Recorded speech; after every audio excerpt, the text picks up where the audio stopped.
The horse and the stag, the thundering of hooves split the quiet meadow.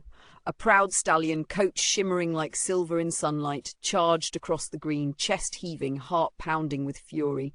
Ahead of him, antlers cutting through wild grass like brass, like blades, a stag darted and twisted away. The two were rivals, not for land, not for food, but for dignity. The stag had insulted him, chasing him from his own watering place, sending him stumbling before the herd. The humiliation burned deep, and now, clinging to vengeance, the horse whispered to himself, "He will pay for this." Days passed, the stag always a step ahead, mocking, untouchable. The horse grew weary, his pride bruised, his spirit restless. Then one dawn he spotted a man on the hill, tools slung over his shoulder, eyes clever, hands skilled. The horse approached. "I want revenge," he snorted. "Help me defeat the stag." The man's eyebrow raised. "I can help you," he said slowly. "But first you must let me guide you. I'll fashion reins, a saddle, a bit in your mouth. And when I ride, you will obey." The horse hesitated. The word obey did not sit well, but rage drowned doubt. "If it helps me destroy my enemy," he spat, "then do it."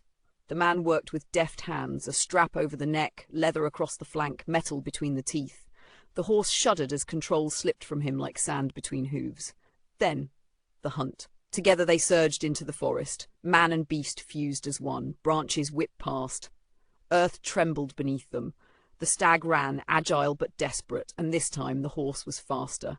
Pinned in a clearing, the stag's eyes met the horse's, and in them flickered not arrogance, but regret. "This victory," the stag gasped, "will cost you more than you know." The man's arrow flew. The stag fell. Silence followed, deep enough to echo inside the horse's bones. He had won.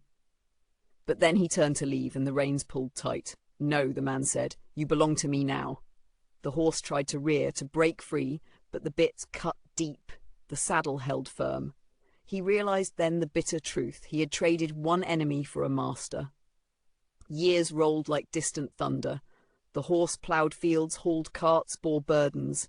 Sometimes when wind swept through the grass, he wondered if the stag had known all along that freedom once surrendered rarely returns. One dusk, a foal asked him, "Why does man command us?" The old horse looked to the horizon where wild herds still roamed untamed, and he whispered, "Because I once asked him to." A lesson etched deeper than hoofprints on earth. Fury makes foolish bargains. Short victories can cost lifelong chains. Thank you for listening. If you enjoyed this story, remember to like, share, and subscribe to help the channel grow.